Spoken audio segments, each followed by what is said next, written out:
Hi, Shep Hyken here, customer service and experience expert. And on this video, I'm going to discuss how a solution to a customer service snafu ended up teaching a valuable business lesson.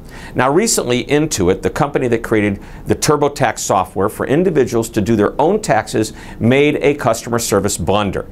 The good news is that they turned it around and thereby created a great case study for us to learn from. Now, the short version of this is that in their most recent update to their program, the developers of the TurboTax software purposely left out a very important feature that had been included in earlier versions. Certain customers who had used TurboTax for years found out in the middle of doing their tax preparation that they would have to pay more to get an upgrade that included the necessary forms for them to complete their tax return.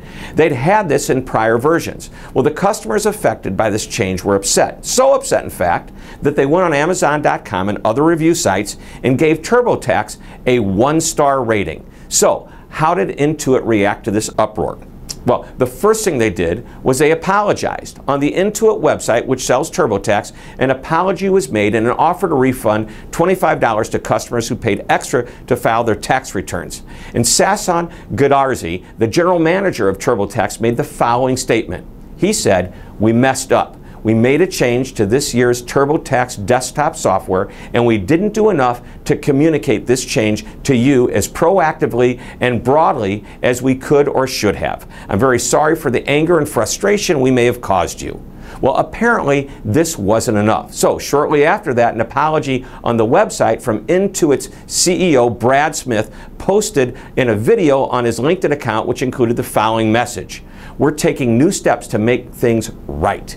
Now, Smith's heartfelt apology and some other words really helped. Intuit had a crisis on their hands. The customer reaction was anger and a loss of loyalty as customers switched to Intuit's competitor, H&R Block. The mistake was that they made a change to a product that they say put profit motive ahead of the customer. Nothing wrong with making a profit, but how you go about it is very important. So, Intuit had to make a quick move. They took positive steps to bring back many of their customers, providing an example that we can all learn from. Number one, they acknowledged the problem as they saw the customer comments coming in.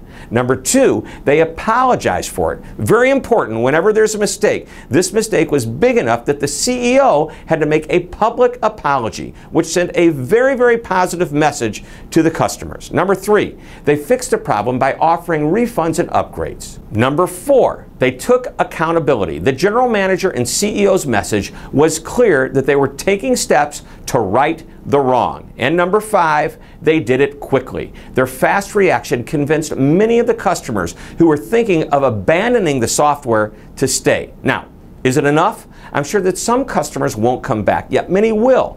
And the way the problem was handled proved that Intuit listens to their customers. Intuit learned a valuable lesson, and by the way they handled it, so did we.